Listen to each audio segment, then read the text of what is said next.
ओम आनंदम आनंदकर प्रसन्नम आनन्दमानन्दकर प्रसन्नं ज्ञान स्वरूपम निजबोधयुक्तम ज्ञानस्वरूपं निजबोधयुक्तं योगीन्द्रम ईशं भवरोगवैद्यम योगीन्द्रमीशं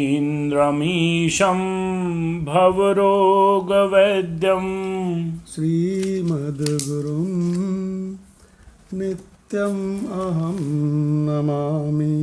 श्रीमद्गुरुं नित्यम् अहं नमामि। ओम शांति शांति शांति। ॐ शान्तिः शान्तिः शान्तिः। ओम शांति मंत्र का मंत्र नंबर 4। ओम स्वस्ति न इंद्रो वृद्धश्रवाः ॐ स्वस्ति न इन्द्रो वृद्धश्रवाः स्वस्ति नः पूषा विश्ववेदाः स्वस्ति न पूषा विश्ववेदाः स्वस्ति नस्तार्क्ष्यो अरिष्टनेमिः स्वस्ति न तार्क्ष्यो अरिष्टनेमि स्वस्ति नो बृहस्पतिर्दधातु स्वस्ति नो बृहस्पतिर्दधातु। ओम शांति शांति शांति। ॐ शान्तिः शान्तिः शान्तिः। ओम गीता तत्वालोक। गीता तत्वालोक जो कि श्रीमद् भगवद गीता की तात्विक व्याख्या है परम पूज्य ब्रह्मनिष्ठ महात्मा उड़िया बाबा जी के द्वारा। इसमें हम लोगों का अध्याय 13 चल रहा है। अध्याय 13 में भगवान ने ये बताया कि बस तुम जानने वाला जो क्षेत्रज्ञ है, इस शरीर में तुम जानने वाला जो है उसको जान लो, और जो जानने में आता है उसको जान लो, तो बस ये पूरा ज्ञान हो गया। ऐसा भगवान ने बताया। तो कैसे बताया कि जो जो जानने में आता है सो क्षेत्र है, और जो जानने वाला है सो क्षेत्रज्ञ है। तो यही अज्ञान है अर्जुन, कि जो जानने में आने वाला है, मतलब ये शरीर आदि, इसको तो तुम मैं मानते हो, और जो जानने वाला है चेतन निराकार, जो इसी शरीर में रहता है, जानने वाला, वो क्षेत्रज्ञ है। हो तो तुम क्षेत्रज्ञ, जानने वाले, और तुमने अज्ञान से ये समझ लिया कि मैं जानने में आने वाला, मतलब शरीर, वो हूँ। यही अज्ञान है। अब फिर तुमने ऐसा तादाद में जोड़ा इससे, शरीर से, कि मैं शरीर हूँ और शरीर तुम हो नहीं।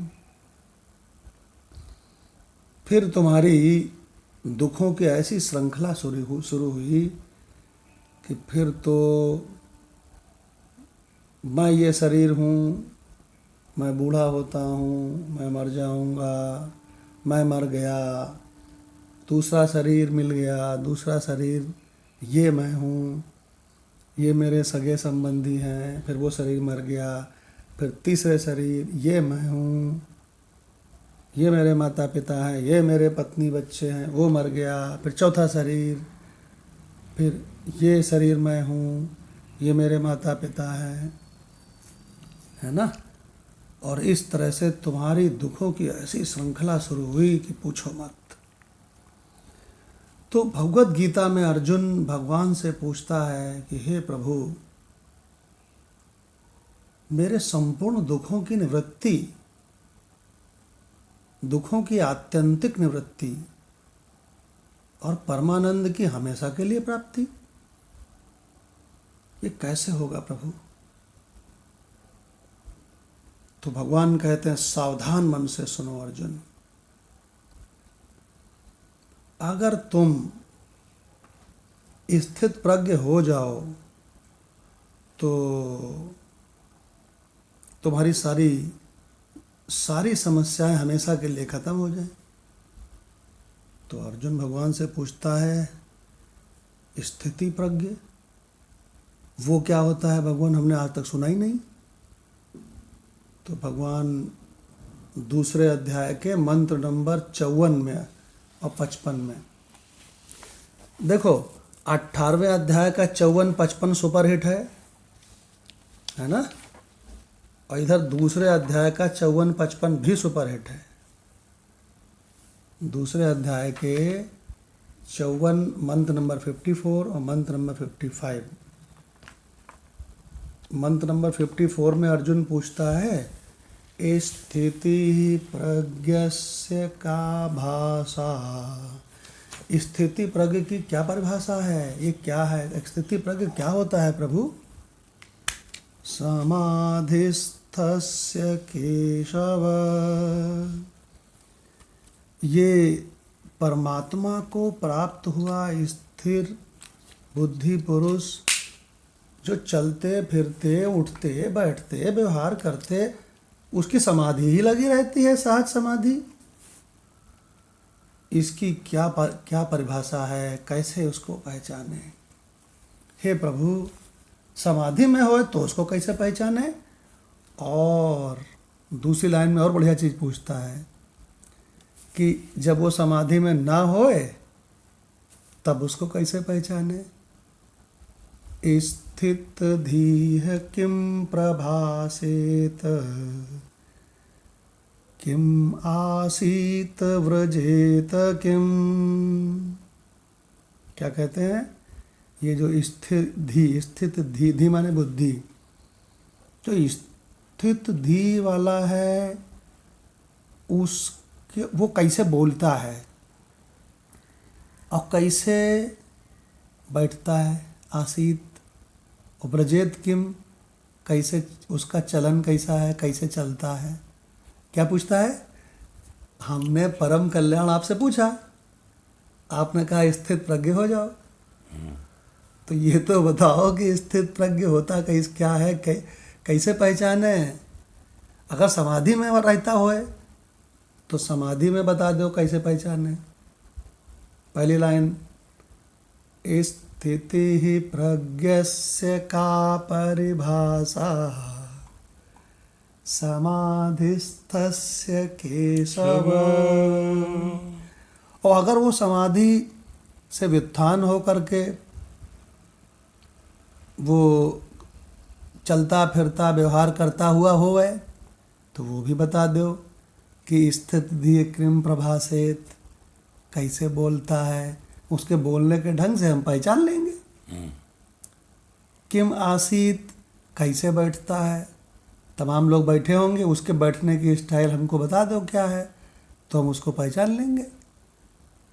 और व्रजेत किम, और कैसे, व्रजेत माने होता है चलना, और वो कैसे चलता है ये भी बता दे, उसके चलने की स्टाइल से हम पता लगा लेंगे। अब बस उसके हम चरण पकड़ लेंगे कि भैया हमको भी स्थित प्रज्ञ बता दो कैसे बनते हैं। तो भगवान कहते हैं, माधव भगवान से इसका अर्थ सुनते हैं, स्थिर बुद्धि पुरुष के विषय में अर्जुन के 4 प्रश्न हैं। इस प्रकार भगवान के वचनों को सुनकर अर्जुन ने पूछा कि हे केशव, समाधि में स्थित परमात्मा को प्राप्त हुए स्थिर बुद्धि पुरुष का क्या लक्षण है? कैसे पहचाने हम उसको? वह स्थिर बुद्धि पुरुष कैसे बोलता है, कैसे बैठता है और कैसे चलता है? तो भगवान कहते हैं, अर्जुन को बताते हैं, भगवान उत्तर देते हैं, प्रजहाति यदा कामान सर्वान् पार्थ मनोगतान। मनोगतान, मन में भरी हुई हजारों लाखों कामनाओं को जब प्रजहाति वो छोड़ देता है, प्रजहाति माने त्याग देता है कि अरे कुछ नहीं रखा है इसमें। पहले शुरू में सोचता है हमको बहुत सुंदर स्त्री मिल जाए तो मैं सुखी हो जाऊं, पूरा घर मिल करके ढूंढता है, खुद भी ढूंढता है, रिश्तेदारी नातेदारी कोई बढ़िया सुंदर दुल्हन बताओ, तो भगवान सब लोग मिलकर ढूंढते हैं। एक जगह देखा रिजेक्ट कर दिया, दूसरी जगह देखा नहीं नहीं नहीं इसका और तो सब ठीक है लेकिन थोड़ा मोटी है, नहीं नहीं नहीं इसका और तो सब ठीक है थोड़ा लंबी है, नहीं और तो सब ठीक है पढ़ी लिखी कम है, और तो सब ठीक है गर्दन उसकी है ही नहीं, वो तो बिल्कुल ऐसे लगता है जैसे धड़ के ऊपर से रख दिया गया हो, नहीं नहीं नहीं नहीं, और तो सब ठीक है लेकिन गोरी नहीं है। अरे भैया बड़ी मुश्किल में एक पसंद आई, ये तो गोरी भी है, ये तो मज़े की लंबी भी है, ये तो बोलती भी बहुत मधुर है, और ये तो ये ठीक है, इससे शादी करके आप सुखी हो जाएगा। हो गई शादी धूमधाम से, सुखी हुआ। ऐसा देखा जाता है कि चाहे जितनी सुंदर स्त्री से कोई शादी करे लेकिन वो सुखी नहीं देखा जाता, वरन और दुख उसके बढ़ जाते हैं। सोचता है शादी से तो नहीं सुखी हुए, लाओ अगर बेटा एक हो जाए तो सुखी हो जाएंगे। पापा पापा कहेगा, दिन भर पापा पापा कहेगा, दिन भर मम्मी मम्मी कहेगा, एक उसको पुत्र मिल जाता है। ऐसा देखा जाता है कि जिसके एक पुत्र भी हो जाता है वह भी सुखी नहीं देखा जाता, वरन पहले से और ज़्यादा दुखी, पापा और मम्मी पहले से और ज़्यादा दुखी देखे जाते हैं। कहता परिवार पूरा नहीं हुआ है, एक बिटिया हो जाए, बिटिया हो गई, सुखी हुआ, और ज़्यादा दुख बढ़ गया, जिम्मेदारियां बढ़ गई। सोचता है धन मिल जाए अगर तो सुखी हो जाऊं, धन मिल गया धन, ईश्वर से मांगता है, पूजा करता है, ईश्वर ने धन दे दिया, खूब पैसा हो गया।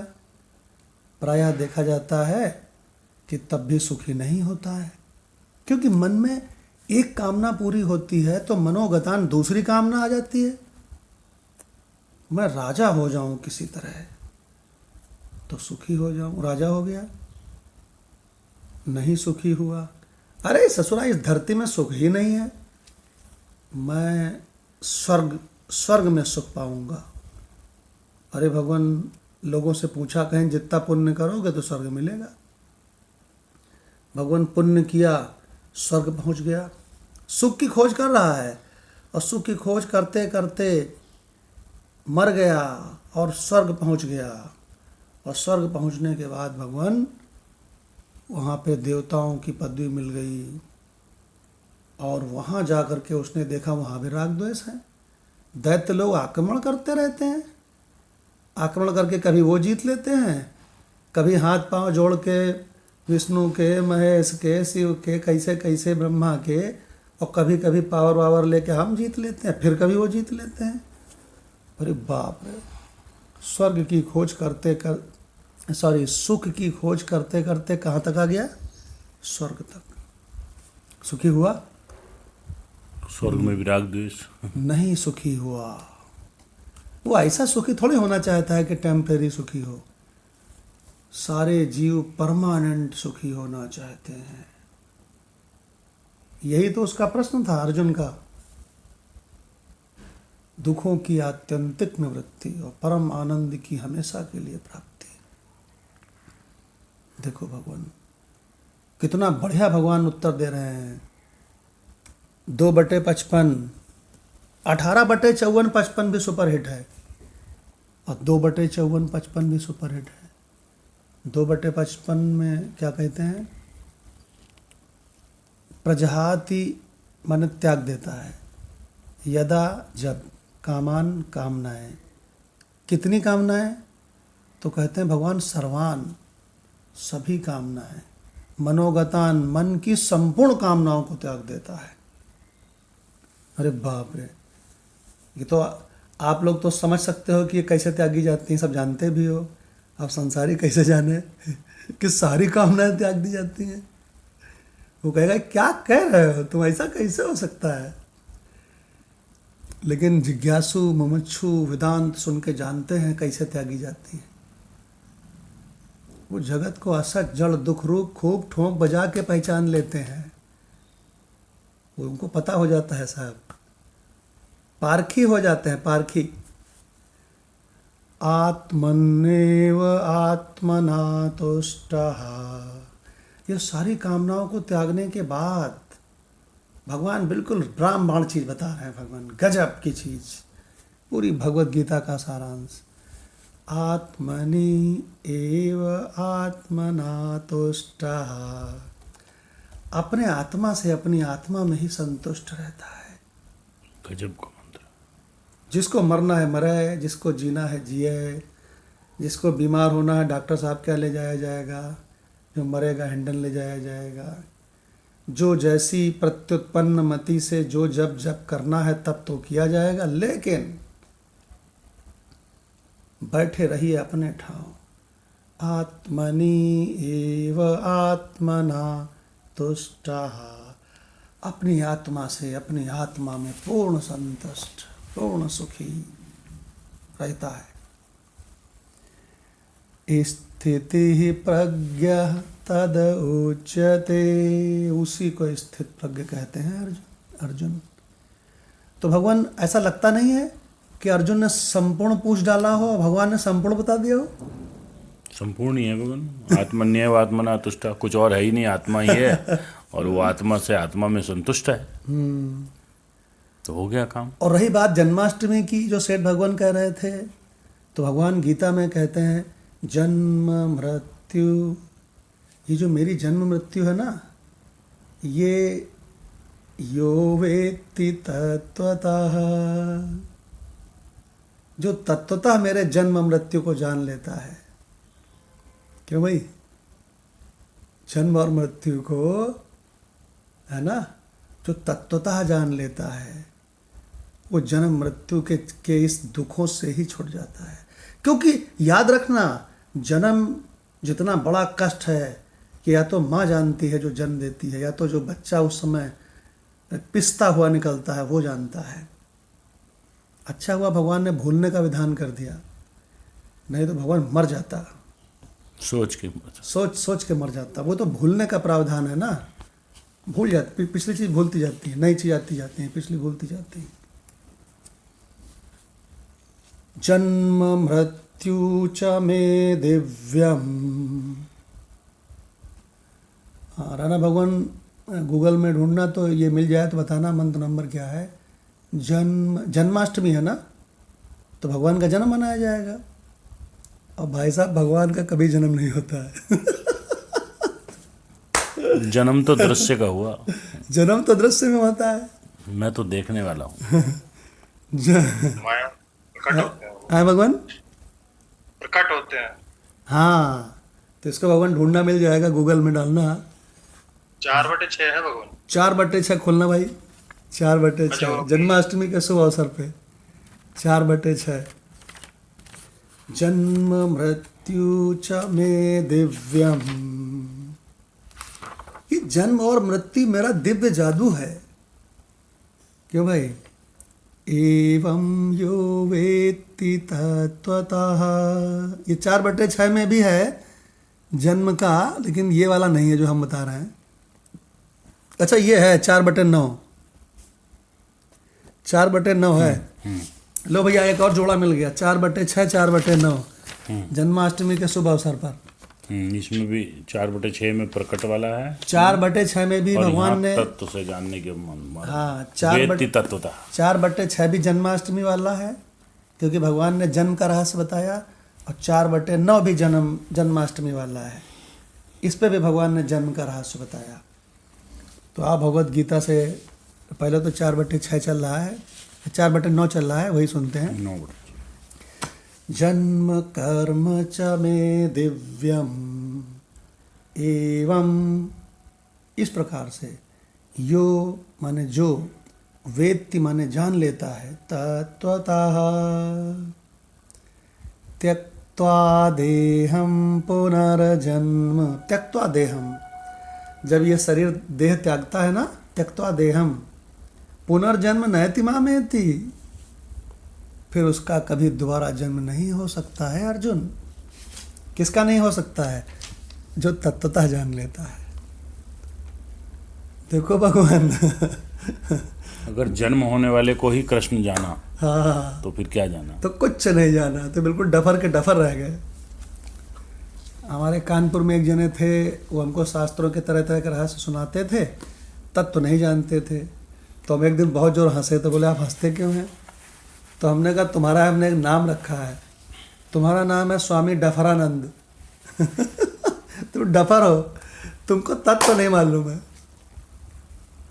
भगवान, तुम जन्माष्टमी में खुशी मनाओगे, जन्म मनाओ, जन्म की खुशी मनाते हो। भगवान गीता में कह रहे हैं 4/9 में, कैसे छूटे जन्म से। जन्म में दुख देखो जन्म से कैसे छूटे।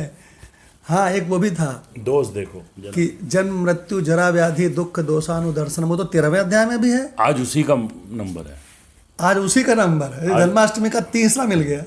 हाँ, आज उसी की एक्सप्लेनेशन होनी है। सेठ साहब जन्माष्टमी के देखो 3 ठो मिल गए। सेठ साहब तो अभी तो बहुत बोल रहे थे, अब तो है ही नहीं लगता है इसमें ग्रुप में। हाँ है भैया। तो 4/9 में सुन लिया जी। भगवान का। सेठ भगवान जन्माष्टमी के तीन मिल गए, 4/6, 4/9। तो भगवान कहते हैं जन्म और मृत्यु को जो तत्वतः जान लेता है, वो इस जन्म और मृत्यु रूपी भयानक कष्ट से हमेशा के लिए छूट जाता है। देखिए भगवान, माधव भगवान से अर्थ सुनते हैं 4/9। जी, इसलिए हे अर्जुन, मेरे जन्म और कर्म दिव्य अर्थात निर्मल और अलौकिक हैं। इस प्रकार जो मनुष्य तत्व से जान लेता है, वह शरीर को त्याग कर फिर जन्म को प्राप्त नहीं होता, किंतु मुझे ही प्राप्त होता है। जब अर्जुन ने पूछा मेरे दुखों की हमेशा के लिए निवृत्ति हो जाए, आत्यंतिक निवृत्ति हो जाए, और सुखों की परमानेंट प्राप्ति हो जाए, मतलब परमानंद की प्राप्ति हो जाए, तो भगवान ने कहा ऐसा तो सिर्फ मैं ही हूँ। क्या कहा? मैं ही हूँ। ऐसा जैसा तू कह रहा है परमानेंट है, जिसमें दुख है ही नहीं और सुख है और परमानेंट है, ऐसा तो सिर्फ मैं परमात्मा ही हूँ, और कुछ ऐसा है ही नहीं। तो मुझे प्राप्त करने का तरीका है वेत्ति तत्वता। क्या तरीका है? तत्वता जान जाओ, तत्वतः मैं को जान जाओ। नहीं तो देख लो मंत्र में, जन्म मृत्यु च मे दिव्यम एवं यह वेत्ति तत्वतः, तत्व से जान जाओ, तो तुम फिर जन्म मृत्यु और इसी तरह के और भी कलेश हैं तमाम सारे, उनसे बच जाओगे, हमेशा के लिए बच जाओगे। तो भगवान राज मिल गया। जन्माष्टमी में प्रसन्नता मनाने की बात नहीं है, ये तो माया बेवकूफ़ बना के मनवा रही है। जन्माष्टमी में वो ज्ञान पालो, तत्वतः जान लो कि जन्म से ही छूट जाओ। और ये भगवान कृष्ण कह रहे हैं। अब आ जाओ 2/6 में। भगवान कहते हैं जो संसार के लोग मेरी जन्माष्टमी मनाते हैं वो अज्ञानी टाइप के हैं, मूर्ख टाइप के हैं, उनको मैंने फुसला दिया, बहला दिया, माया में उलझा दिया। दरअसल में मैं अजन्मा है। मैं चूँकि सबका आत्मा हूँ, भगवान सबकी आत्मा है कि नहीं? बिल्कुल। इतना तो मालूम है, ये तो सुंदर कांड में लिखा है, सत्यम वदामि च भवान अखिल अंतरात्मा। तो भगवान कहते हैं सबका जो मैं है, 24 घंटे रहने वाला मैं, यानी कि आत्मा, वही तो मैं हूँ। तो भगवान कहते हैं मैं अजन्मा चीज है, मैं अजन्मा हूं। भगवान देखो भगवत गीता का रहस्य भी जान ले और जन्माष्टमी ठीक से ना मना पाओ। 4/6 अजो अपि सत् अव्ययात्मा भूतानां ईश्वरः सन् प्रकृतिं स्वाम् अधिष्ठाय संभवामि आत्ममायया। क्या मैं का जन्म संभव है? भगवान कहता है संभवामि। लास्ट के 2 शब्द देखें, संभवामि, हाँ संभव है। कैसे? प्रकट आत्मा में माया, माया से संभव है सचमुच में नहीं, जो है नहीं, सचमुच में संभव नहीं है। क्यों भाई? मेरे जादू से, मेरे जो मैंने इल्यूजन फैला रखा है अपनी माया का, उससे जन्म मृत्यु, उसमें हमारे इल्यूजन में, माया में, वहाँ जन्म मृत्यु संभव है। और शुरुआत क्या होता है भगवान 4/6 का? अजो अपि, बस इसी में रहस्य है अजो जन्म अपि। का। अजो अपि, मैं अजन्मा चीज है यारो। अरे यारो, मैं अजन्मा चीज है। मैं, भगवान कहते हैं मैं अजन्मा हूँ। गुरु भगवान कहते थे हमसे मैं अजन्मा है। अजो अपि सत, सत वस्तु है। अव्यय, अव्यय वस्तु है। आत्मा, आत्मा वस्तु है। भूतानाम ईश्वर, संपूर्ण भूतों का ईश्वर है। क्या बात है, बहुत बढ़िया है मंत्र है। गजब भगवान। जितना वेदांत को जानोगे ना, उतने गीता के मंत्रों को जानोगे। तो मैं क्या वस्तु है? अजो अपि, अजन्मा होते हुए भी, सत, सत वस्तु होते हुए भी, अव्यय, सारे संसार में सारे शरीरों को रात दिन पावर दे रहा हूँ, लेकिन मजाल है कि मैं खर्च हो जाऊं जरा सा भी। अव्यय, आत्मा, सबका आत्मा हूँ, चराचर का।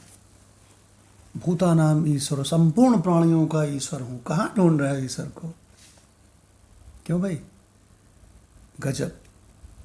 अच्छा, ये जो स्वांग है, ये जो माया रूपी लीला है झूठी, ये कैसे करते हो? तो कहते हैं प्रकृतिम स्वाम अधिष्ठाय, प्रकृति का अधिष्ठान बनकर मैं अधिष्ठान हूँ।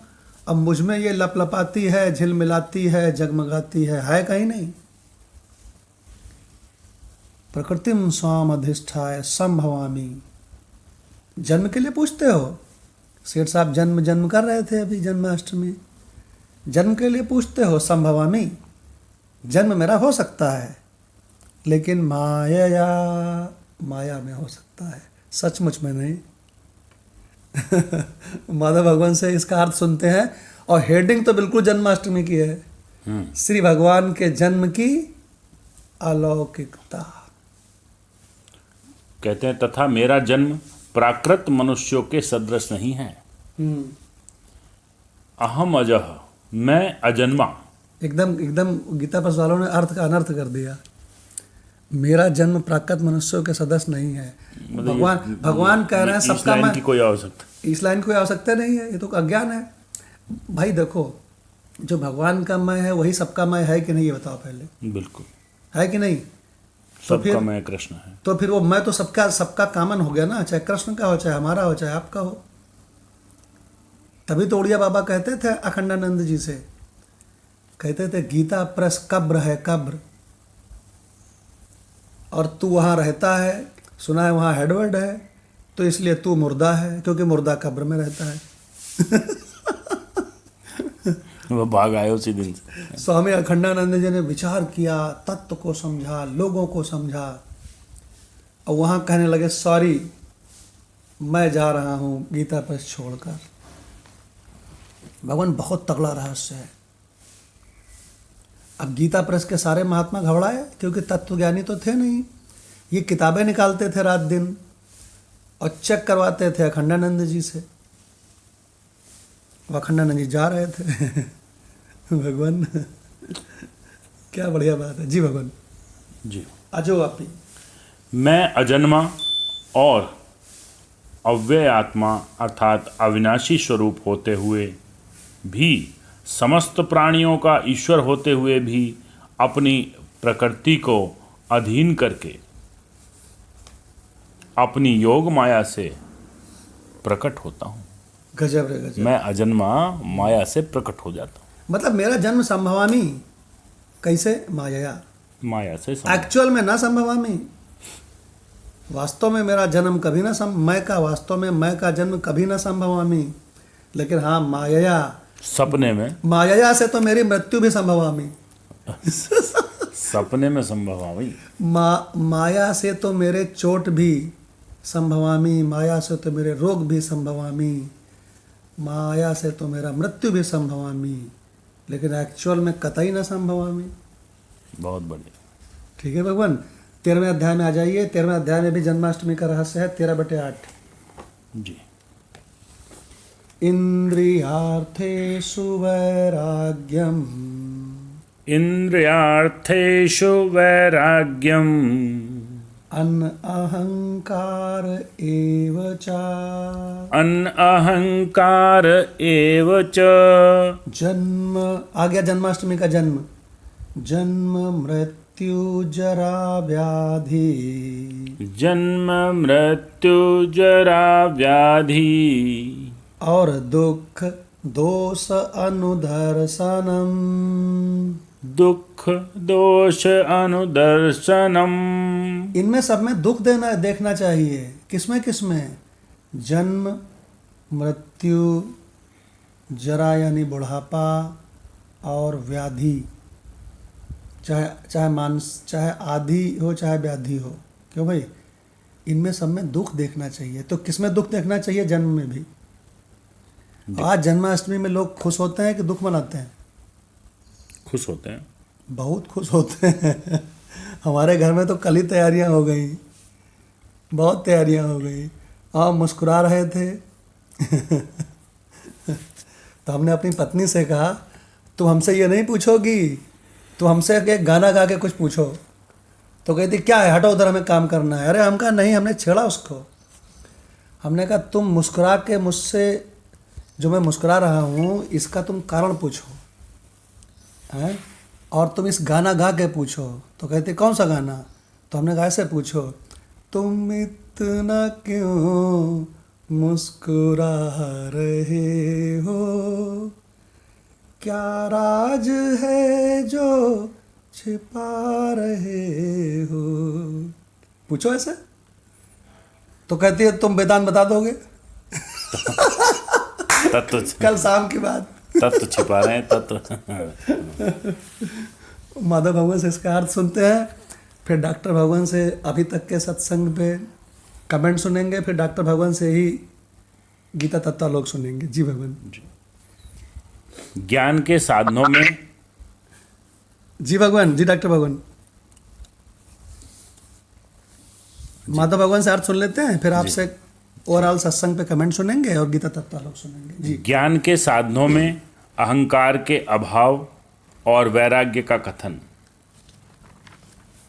तथा इस लोक और परलोक के संपूर्ण भोगों में आसक्ति का अभाव और अहंकार का भी अभाव, जन्म, मृत्यु, जरा अर्थात बुढ़ापा और रोग आदि में दुख और दोषों का बार बार विचार करना। अरे बाप रे, किसमें? ये आदेश है भगवान। किसमें? जन्म में पहला, नंबर 1, मृत्यु में नंबर 2, बुढ़ापे में नंबर 3, व्याधि में नंबर 4, है ना। दुख दोष अनुदर्शनम, अनुदर्शनम माने बार बार देखो, रोज देखो, सवेरे देखो, शाम देखो, रोज देखो। तो माधव भगवान ने कल बहुत बढ़िया बात कही थी कि मृत्यु, जरा, व्याधि, इनमें सब में तो दोष सब देखते हैं, लेकिन भगवान कृष्ण इसमें ऐड कर रहे हैं जन्म में भी, जन्म में भी दोष देखो। बिल्कुल। तो अब डॉक्टर भगवान से अभी तक के ओवरऑल सत्संग जन्माष्टमी पे कमेंट सुनते हैं और फिर इसका गीता तत्व लोग सुनते हैं। जी भगवान। जी भगवान, प्रणाम। प्रणाम भगवान। भगवान जन्माष्टमी के दिन आपने बहुत अच्छे से एक्सप्लेन कर दिया कि जन्म जो है ये भी कोई हर्ष का विषय नहीं है, और दूसरा ये है कि भगवान का तो जन्म होता ही नहीं। भगवान का जहाँ भी हमारे शास्त्रों में वर्णन भी है, पता नहीं कहाँ विकारित कर दिया गया इसको, कैसे जन्माष्टमी मना रहे हैं या जन्म उत्सव मना रहे हैं। भगवान ने तो जहाँ भी लिखा है अवतार धारण किया, अवतरित हुए। और हाँ, अब भय प्रकट कृपाला, भय प्रकट कृपाला ये लिखा है। रामचरितमानस में भी है भय प्रकट कृपाला। और चाहे कौशल्या के गर्भ से दिखाया गया, चाहे यहाँ देवकी के गर्भ से दिखाया गया, पहले चतुर्भुज रूप में प्रकट हुए। भगवान ने अपना रूप दिखा दिया, लो आपने मांगा था, मैं आ गया हूँ, अब शिशु रूप में तुम्हारी गोद में आ जाता हूँ। तो भगवान तो कुछ भी कर सकते हैं। क्या बात तो है। भगवान ने उसी हिसाब से अपनी लीला करने के लिए ये रूप धारण किए, पर हम उसको जन्म मान के और उनको फिर, चाहे भगवान राम का था, शैशव काल का भी एंजॉय करते हैं कि वो कौवे के पीछे भाग गए, वो ये कर रहे हैं, चारों भाई खेल रहे हैं, इधर कृष्ण जी गोकुल में पल रहे हैं और क्या बाल लीलाएं कर रहे हैं, गिरधर को उठा लिया। तो ये सारा भगवान का सारा दिव्य वर्णन है जो कि अलौकिक है। यदि भगवान के जन्म को हम जन्म मानते हैं तो जो कुछ भगवान ने किया हम क्यों नहीं कर पाते? हम क्यों नहीं पहाड़ उठा पाते? हमसे तो 5 किलो का वजन नहीं उठाया जाता और उन्होंने तो पूरा पहाड़ उठा दिया। तो ये सारी अलौकिकताएं भगवान की हैं, पर फिर भी अज्ञानवश हम संसारी नहीं समझते और हम उनको अपने जैसा ही एक, जैसा आप बार बार कहते हैं, 5.5 फुट का शरीर मानकर और उनको उसी तरह अपने साथ सामंजस्य बिठाते हैं और हम अपनी तरह ही उन्हें मानते हैं। तो इस तरह जन्म और उनका जन्म भी मनाते हैं। ऑफ कोर्स मृत्यु तो नहीं मनाई जाती, कोई भी नहीं मनाता, मृत्यु पे कोई खुश नहीं होता संसार में। हालांकि शायद ज्ञानी खुश होता है कि चलो इस देह से छुटकारा मिला, अब प्रारब्ध से छुटकारा मिला, अब ना दोबारा देह मिलनी है, ना दोबारा जन्म होना है। ये डॉक्टर भगवान ने बहुत बढ़िया बात कही है कि ज्ञानी शरीर को छोड़ने पर बहुत प्रसन्न होता है। मालूम क्या कहता है? छुट्टी पावा। तो पहले ही अपनी 13वीं बनवा लेता है। ऐसे गुरु भगवान हमेशा प्रसंग आए। गुरु भगवान हमेशा कहते थे जब शरीर एजड हो जाता है तो उसको ढोना पड़ता है। तो गुरु भगवान कहते थे this body is hell but I am heaven. हमसे बोले बता इसका अर्थ, तो हमने बता दिया बिल्कुल चकाचक अर्थ। हमने कहा बॉडी इज हेल, असत जड़ दुख रूप की चीज़ है, इसमें दुख ही दुख है। ये दिन भर भूखी रहती है, इसको खिलाओ, सवेरे उठ के इसको लैट्रिन कराओ, उसके बाद इसके कुल्ला करो, फिर उसका मुंह धो, फिर इसके जितने कपड़े पहने थे सब धो, सब गंदे हो गए, फिर शरीर को मांझ के धो, और उसके बाद फिर इसको ये भूखा जाता है, फिर भोजन का इंतजाम करो, भोजन का इंतजाम कराना है तो गुलामी करो, कमाओ। अरे बाप रे, ये तो हेल है।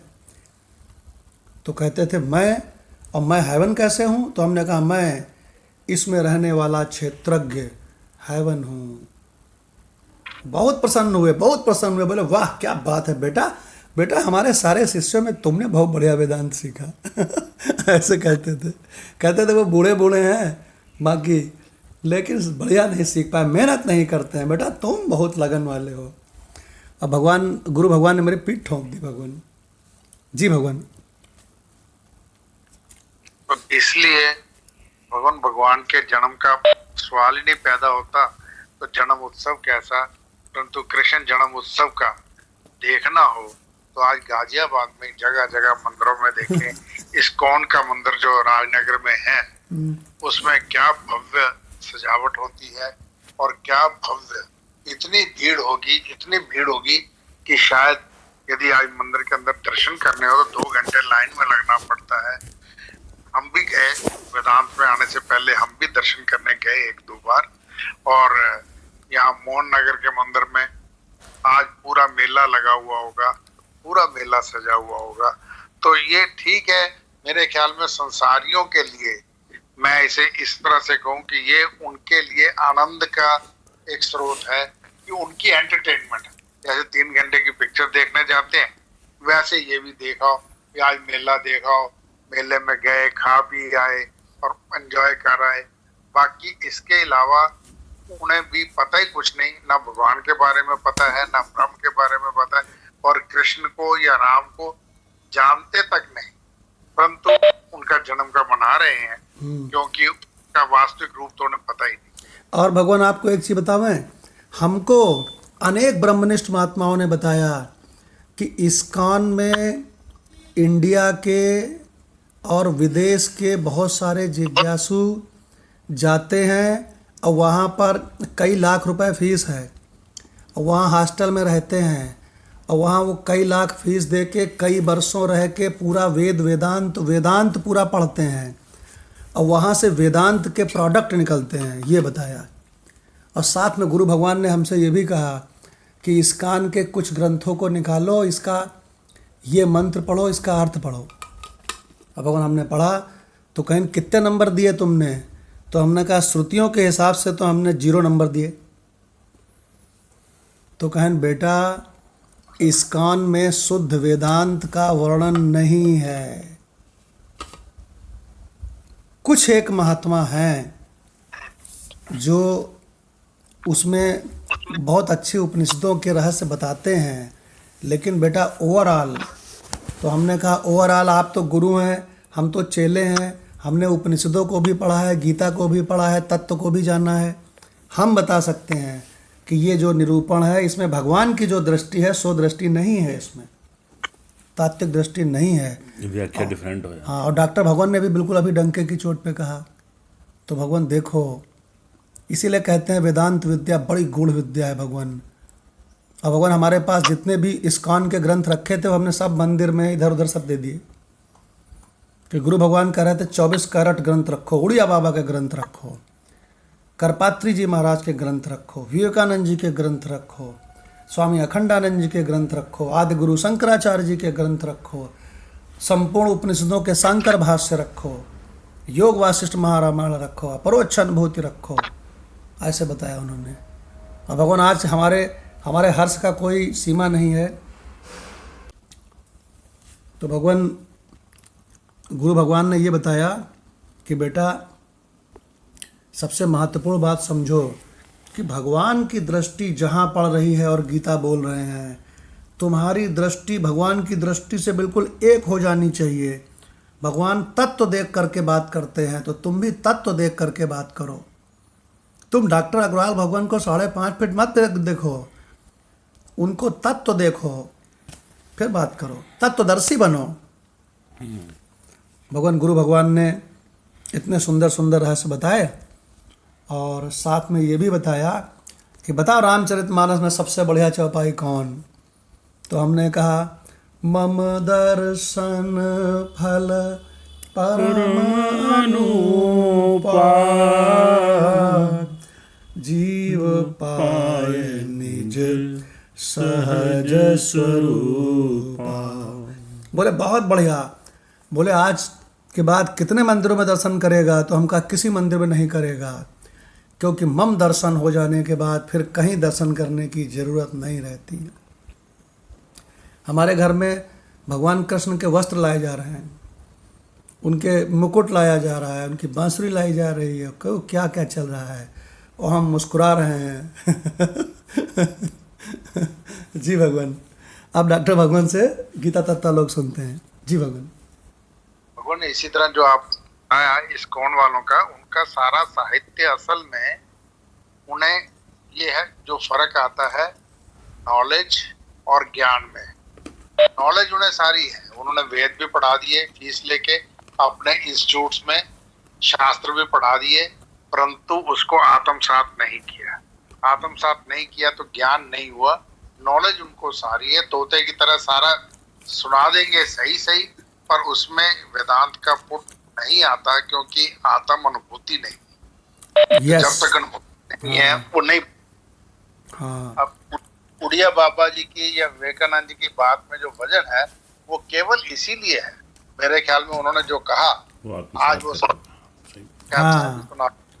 बहुत गजब का रहस्य बताया डॉक्टर साहब ने, बहुत गजब का रहस्य। और आपको एक हंसी की बात बताऊं मैं, बहुत ध्यान से कहीं नोट कर लेना सब लोग। विजानन विद्वान भवते ना अतिवादी।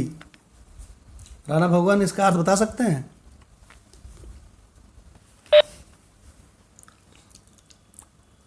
जी भगवान, मैं प्रयास करता हूँ भगवान कि जो जानता है ना भगवान, वो अत्यधिक बोलने वाला होता ही नहीं है। यानी कि कह सकते हैं ना कि असली हींग जो है अपने आप खुशबू छोड़ती है, उसको पहचान की उसकी जरूरत नहीं पड़ती। बहुत ये बढ़िया, हींग है बताने की जरूरत नहीं पड़ती। बहुत बढ़िया बताया राणा भगवान ने कि विजानन जो इसको जानता है, विज्ञानन मतलब अनुभव से जानता है। देखो ज्ञानन नहीं है, विज्ञानन विजानन है। जो इसको अनुभव से जानता है वो अतिवादी नहीं होता। और इसका एग्जाम्पल सुनो। हम लोग गए थे मथुरा वृंदावन घूमने, कार से पूरी फैमिली गए थे। तो वहाँ पे हम लोगों ने इस्कॉन टेम्पल देखा। तो इस्कॉन टेम्पल में एक आ गए बुजुर्ग से, और उन्होंने हम लोगों को, जिसमें हम लोग गए थे भीड़ नहीं थी, ऐसे टाइम पे गए थे, तो उन्होंने हम लोगों को बड़ा अच्छा एंटरटेन किया और हम लोगों को मंदिर में थोड़ा बहुत घुमाया भी। और उसके बाद हम लोगों को बैठाल करके और तत्व मतलब क्या बोलते हैं, अपना इस्कॉन का ज्ञान सुनाया। और मेरी पत्नी बार बार हमको ऐसे करे, क्या हमको पैर में इशारा करे कि चुप रहना, तुम बोलना मत, क्योंकि इसके पहले हम बता चुके थे उसको इस्कॉन के बारे में सब। तो हमसे कहती है कि, तो हमने उसको इशारा किया, तुम बिल्कुल शांत रहो, मैं कुछ नहीं बोलूँगा। और भगवान वो पंडित जी हमको इस्कॉन के न जाने क्या क्या सुनाते रहे, उसमें शुद्ध वेदांत तो कहीं था ही नहीं। और भगवान बड़ा ज्ञान सुनाते रहे, और भगवान हम कुछ नहीं, भगवान विश्वास मानिए हम कुछ नहीं बोले। और जबकि उनकी बात को, हम सारी बातों को बखूबी काट सकते थे, डंके की चोट पर वहीं गीता मंगा के काट सकते थे, लेकिन भगवान हमने ऐसा कुछ नहीं किया। देखो भगवान, बहुत अच्छी इंपॉर्टेंट बात है कि हर किसी के मुंह मत लग जाया करो। तुम वेदांती हो, शांत रहो। विजानन विद्वान भवते ना अतिवादी। देखो भगवान, भीतर भीतर स्वाद लो। जी भगवान, जी डॉक्टर भगवान। इसी कड़ी में एक लाइन और कहूंगा भगवान। इसीलिए केवल मेरा ख्याल सनातनी गुरु ही है जो ये कहते हैं कि जितने शास्त्र पढ़े हैं, जो कुछ पढ़े, एक उदाहरण कई आते हैं कि उन सबको गंगा जी में फेंको। अपने पुराने नॉलेज को, जिनसे नॉलेज ली है, उन सबको फेंक दो। उस नॉलेज को अधकचरा ज्ञान कहते थे, क्योंकि असली ज्ञान आत्मानुभूति से है। वो होगा तो आत्मानुभूति, वो केवल आत्मानुभूति करने को कहते थे। बाकी एक शास्त्रों में कहते थे कुछ नहीं पढ़ना। और हमारा हर शास्त्र कहता है कि यदि मुझे पढ़ भी रहे हो तो पढ़ के मुझे अलग कर दो, अपने से अलग कर दो। मेरे संभालने की, मेरे बार बार पढ़ने की कोई जरूरत नहीं होनी चाहिए। यदि बार बार जरूरत पड़ती है तो इसका मतलब आप सिर्फ नॉलेज ले रहे हो, आत्मज्ञान नहीं कर रहे हो। बहुत बढ़िया, बहुत बढ़िया डॉक्टर साहब ने बताया कि अगर सच्चा ज्ञान हो जाए तो शास्त्रों की कोई ज़रूरत नहीं है। जैसे अखबार पढ़ने के बाद अखबार की कोई ज़रूरत नहीं रहती। ऐसा रहस्य है भगवान। जी भगवान। अब हम गीता तत्वलोक पे आते हैं। 8वां श्लोक था, उसका भावार्थ बुढ़िया बाबा ने दिया है। इंद्रियों के विषयों में आसक्ति का त्याग, अहंकार का अभाव तथा जन्म मृत्यु जरा और रोग में दुख एवं दोष देखना। अब इसकी व्याख्या है कि इंद्रियों के विषय में वैराग्य होना चाहिए, किंतु भक्त के लिए भगवान का प्रसाद विषय नहीं माना जाता। सन्यासी को भी औषधवत भोजन ग्रहण करना चाहिए। सब खाद्य पदार्थों को मिलाकर सन्यासी के लिए 8 ग्रास, वानप्रस्थ के लिए 16 ग्रास, गृहस्थ के लिए 32 ग्रास और ब्रह्मचारी के लिए यथेष्ट भोजन का नियम है। यहाँ भगवान हमारे शास्त्रों में तो हर चीज है, ये भी दे दिया कि कितना कितना खाना चाहिए। सन्यासी को केवल 8 ग्रास लेने चाहिए, जबकि गृहस्थ को 32 ग्रास तक की परमिशन है। राकेश भगवान सही। और यदि ब्रह्मचारी कम खाएगा तो गुरु सेवा कैसे करेगा? कम खाना इसलिए बतलाया है कि अधिक खाने से बुद्धि का बल क्षीण होता है लो। और देह की आसक्ति बढ़ती है, जैसा कि पहलवानों में देखा जाता है। ये भी लिख दिया। इसके पश्चात भगवान अहंकार की बात कहते हैं। इसका तात्पर्य यह है कि इंद्रियों के विषय में वैराग्य तो हो, परंतु इसका अभिमान न हो। धनी होकर भी नम्र होना और वैराग्यवान होकर अहंकार शून्य होना बहुत कठिन है। यदि किसी में ये दोनों बातें हों तो उसे भगवान का प्यारा समझना चाहिए। अहंकार बहुत दुखदाई है, क्योंकि ये केवल और केवल देह अभिमान से होता है और यही जन्म मरण का भी कारण है। संसार में अपने शरीर से अधिक दुखदाई कोई नहीं। अरे जिस शरीर की हम पूरी सेवा करते हैं, जिस शरीर को सजाते हैं, जिस शरीर की चिंता करते हैं, उसके लिए कह दिया कि संसार में अपने शरीर से अधिक दुखदाई कोई चीज इसी में, क्योंकि इसी में जन्म मरण जरा और व्याधि होते हैं। इन दुखों के दोषों पर दृष्टि रखनी चाहिए। सारे दुखों का मूल जन्म है। लो। आज कृष्ण जन्माष्टमी के मूल पर आपने बार बार जन्म को बताया, तो इसमें उड़िया बाबा जी ने भी पूरे जोर से कह दिया कि सारे दुखों का मूल जन्म है। इसकी निवृत्ति भगवान के भजन से होती है, अतः निरंतर भजन करना चाहिए। जी डॉक्टर भगवान ने क्या सुंदर व्याख्या करी, आनंद आ गया, बहुत सुंदर। और आज डॉक्टर भगवान ने जो कमेंट्स दिए ना, वो बेबाक है। बेबाक माने जो सटीक बात है वो कहनी है, किसी की ना कोई किसी का पक्ष लेना है, ना किसी हैं, लिहाज नहीं है, कोई लिहाज नहीं है किसी का। बिल्कुल बेबाक बात करी डॉक्टर भगवान ने, मज़ा आ गई। भगवान जो उन्होंने बोला है वो लिखने योग्य है। और यहाँ पर भगवान क्या कह रहे हैं, सारे दुखों का मूल तो जन्म है, इसकी निवृत्ति, इस जन्म की निवृत्ति कैसे हो, ये भगवान बता रहे हैं। भगवान देखिए, जन्माष्टमी, राम नवमी, राम जन्म सब होता है ना जी। तो भगवान इसका रहस्य संसारी नहीं जानते हैं, उनको बताना भी नहीं चाहिए। जब आपसे कहें कि आप भी पूजा कराओ तो आप भी पूजा करवाओ, मुस्कुरा मुस्कुरा के कराओ। हम तो अपने घर में जैसे घर वाले कहते हैं वैसे कर देते हैं। पहले इमैच्योर थे तो काटते थे, लड़ते थे, ऐसा नहीं ऐसा। अब भगवान मैच्योरिटी आ गई है, जैसा वो कहते हैं ठीक वैसी पूजा कर देते हैं। घर वालों को प्रसन्न रखो जिससे कि वेदांत खूब बढ़िया चले। उनको बीच बीच में कहीं घुमा लाया करो, उनको बीच बीच में होटल में खाना खिलाया लाया करो, उनको जो कहें सो खरीद के दे दिया करो। और उनसे कह दो कि आए मेरे घर वालों, जो तुमको हो पसंद सोई बात करेंगे। तुम सब दिन को अगर रात कहो तो रात कहेंगे, लेकिन हमको वेदांत में जाने से मत रोकना, बाकी तुम्हारी सब बातें मानेंगे। बहुत बढ़िया। लेकिन जो जीवन का उद्देश्य है परमात्मा प्राप्ति, उसमें अगर तुम लोग आड़े आए तो हम तुम्हारा कुछ भी कहना नहीं मानेंगे और फिर बहुत गड़बड़ हो जाएगा घर में। इससे परमार्थ और व्यवहार दोनों ठीक चलेंगे। और भगवान ये चीज़ हमने अपने अनुभव से सीखी है। हमको वेदांत में जाना है, माधव भगवान के यहाँ बैठना है। घर वालों ने कहा नहीं नहीं आज तो हम लोग होटल में खाना खाएंगे। मम्मी को पटा लिया बच्चों ने, मम्मी भी तैयार हो गई, बहू भी तैयार हो गई, बेटा पापा प्लीज़ चलो, पापा प्लीज़ चलो। तो हमने कहा माधव भगवान के यहाँ वेदांत कैंसिल, चलो चलो होटल में। भगवान इससे सीखो।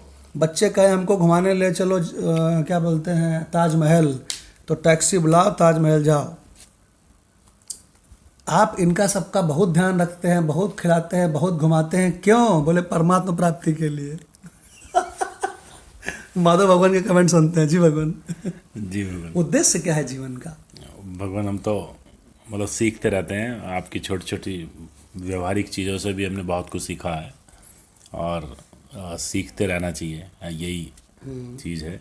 और उससे वाकई आज की डेट में कहीं पे किसी भी समस्या को डील करने में कोई समस्या नहीं है। हाँ, और सबसे मज़ेदार चीज़ है कि इस बहुत अच्छी तरह से डील करने से माधव भगवान की धर्म पत्नी अलका भगवान भी वेदांत में आ गई। और भगवान इन्होंने कभी नहीं कहा उनसे कि तुम वेदांत में आओ, कभी नहीं कहा, ना कुछ बताया।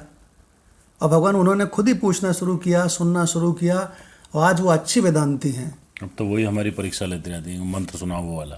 हाँ, वो भगवान माधव भगवान से ऐसे ही पूछती हैं, अकेले में बैठते हैं जब दोनों लोग बेडरूम में, तो इनसे पूछती हैं कि हमको जरा उस मंत्र का रहस्य बताओ, हमको उस उपनिषद का रहस्य बताओ।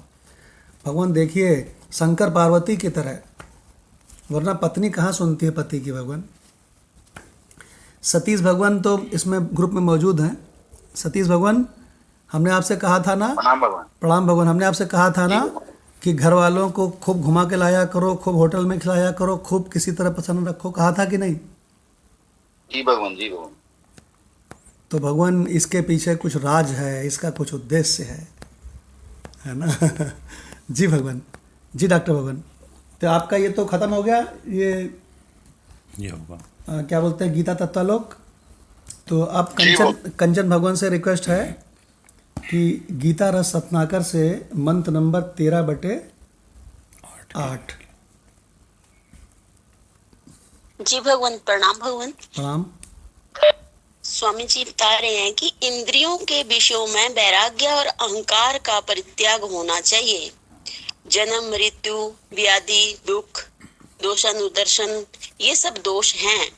जब तक जियोगे जन्म मरण का चक्कर दिखाई पड़ेगा, किंतु जब तक जियोगे जन्म मरण का चक्कर दिखाई पड़ेगा। तुम कहीं सुनकर आए कि महात्मा को तो रोग ही नहीं होता, इसलिए जिसको रोग होगा उसे महात्मा नहीं मानोगे ना। अरे अभी तक तुम्हारे गुरुजी को रोग नहीं हुआ है, किंतु बुढ़ापे में हो जाएगा तो कह देना कि वे ज्ञानी नहीं हैं। बहुत तगड़ा। दुख दोष अनुदर्शनम, यह अनुदर्शन आता ही ऐसे है, बिना देखे नहीं आता है। जन्म, मृत्यु, जरा, व्याधि, दुख, ये सब हैं दोष, और ये दुनिया में सब जगह लगे हुए हैं। ऐसा कोई नहीं है माई का लाल जो दुनिया में पैदा हो और इन दोषों से बच जाए। इसलिए जो पैदा नहीं हुआ है वह अपना स्वरूप है, इसको देखो। जी भगवान। भगवान गुरु की व्याख्या, गुरु की व्याख्या तो गुरु की व्याख्या, और शिष्य की स्वामी अखंडानंद जी की व्याख्या। सुभान अल्लाह। भगवान माधव भगवान ने बीच में 2 बार बोला गजब, कहने लगे जहाँ जहाँ शरीर का जन्म हो, जहाँ जहाँ भी शरीर का जन्म हुआ है वहाँ वहाँ पर रोग जरूर होंगे, वहाँ पे बुढ़ापा जरूर होगा, वहाँ पे मृत्यु जरूर होगी। और अगर तुम ऐसा सोचते हो कि ब्रह्मनिष्ठ महात्मा के शरीर को रोग नहीं होता है तो तुम बिल्कुल मूर्ख के मूर्ख रह गए। भगवान माधव भगवान से कमेंट सुनते हैं, भगवान इतना बढ़िया पैरा है कि बिल्कुल कटाक्ष किया है। तो माधव भगवान से दोबारा ये पैरा सुनते हैं जो कंचन भगवान ने सुनाया है, और माधव भगवान के कमेंट्स भी सुनते हैं इस पे। जी भगवान। जी भगवान। काफ़ी मतलब जो इस तरह से देखते हैं उसके ऊपर काफ़ी तगड़ा कटाक्ष किया है, गुरु को भी ले आए इसमें। कहते हैं मृत्यु, जन्म, मृत्यु, व्याधि, दुख, दोष अनुदर्शनम, ये सब दोष हैं। जब तक जियोगे जन्म मरण का चक्कर दिखाई पड़ेगा। तुम कहीं सुनकर आए हो कि महात्मा को रोग नहीं होता, इसलिए जिसको रोग होगा उसे महात्मा नहीं मानोगे ना। अरे अभी तक तुम्हारे गुरुजी को रोग नहीं हुआ है, किंतु बुढ़ापे में हो जाएगा तो कह देना वो ज्ञानी नहीं है। गजब। कितने तगड़ा कटाक्ष है। गजब रे गजब। कि मतलब इसमें हम पहले भी कहा ये बात को कि जब किसी को श्राप देना होता था तब वो मृत्यु लोक में कहते थे साले तेरा जन्म हो जाए मृत्यु लोक में। हाँ, बहुत बढ़िया, क्या बात है भाई, आपने 1 करोड़ रुपए की बात कह दी। तो ये तो है ही। अच्छा, आज जन्माष्टमी है। हाँ, तो जब वो भगवान को भी श्राप दिया ना नारद जी ने, जब वो बंदर वाला सीन हुआ उनका, तो तब भी उन्होंने बोला कि तुम भी ऐसे ही जन्म लो मृत्यु लोक में और ये समस्याएं झेलो, और तुम भी जो तुमने मेरी शादी नहीं करवाने दी। तो कहने का मतलब ये है कि इसमें दोष तो देखना ही है, और दोष देखने से मतलब है कि इस असत से वैराग्य निकल के आएगा आपके जीवन में। और जब वैराग्य निकल के आएगा तो वो बाई प्रोडक्ट है ज्ञान उसका। यस। और यदि वैराग्य में कमी है तो फिर ये वाला मंत्र को बार बार भजन करना चाहिए, सेवन करना चाहिए। भगवान आपको बड़ी मज़ेदार बात सुनावे। दुबई में हम लोग जिस होटल में रुके थे वो दुबई का बहुत बड़ा ग्रुप है, रामादा, है ना। आप वहाँ जाएंगे तो आप चारों ओर रामादा और एमआर की बिल्डिंग देखेंगे। वहाँ भी राम है। तो वहाँ रामादा बिल्डिंग में हम लोग रुके थे, रामादा होटल में रुके थे। रेडिसन ब्लू में रुके थे अबू धाबी में, और रेडिसन और दुबई में रुके थे रामादा में, और Ramada was better than Radisson Blu. अच्छा। तो उसका मालिक कौन था? इंडियन। तो बाय द वे मेरी मुलाकात हो गई उससे। तो हमने कहा, oh you are from India and you have arranged so many nice things in Dubai, really I am proud of you, being a Indian you have done a wonderful things, ऐसे करके बात किया। फिर थोड़ी देर में हमने उससे कहा, कैन यू स्पीक हिंदी?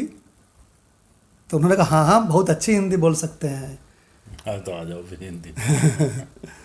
तो हमने उससे कहा कि आप चाहे जितने बड़े आदमी हो, आपके पास चाहे जितना पैसा हो, लेकिन दुनिया भर के दुख आपके भीतर लगे हुए हैं। चूँकि मेरी दिव्य दृष्टि है इसलिए मैं देख रहा हूँ। अच्छा। तो मालूम क्या कहता है? गजब, आपने कैसे जाना? मुझे वाकई बहुत सारे दुख हैं। तो हमने कहा, दिव्य दृष्टि प्राप्त है मुझे, इससे मैंने जाना। तो बोले, आप अपना मोबाइल नंबर दीजिए। भगवान क्या कह रहे हैं? जो भी संसार में है सबके साथ ये सब दुख लगे हैं। शरीर के साथ कोई ऐसा माई का लाल नहीं है दुनिया में पैदा हुआ जिसके जीवन में जन्म, मृत्यु, जरा, व्याधि ये सब ना लगे हों।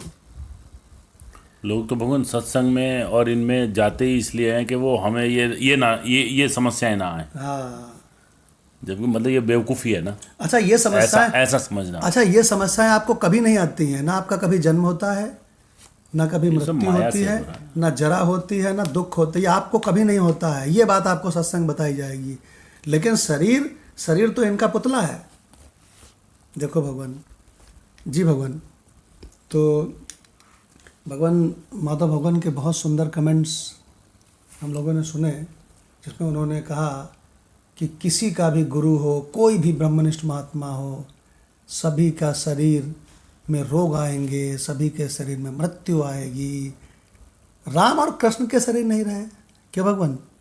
उड़िया बाबा का शरीर नहीं रहा, आदि गुरु शंकराचार्य जी का शरीर नहीं रहा, राम कृष्ण परमहंस, उनके देखो गले में कितना कैंसर था, कितना भयंकर रोग था। लेकिन एक बात है, विवेकानंद जी कभी विचलित नहीं हुए उससे।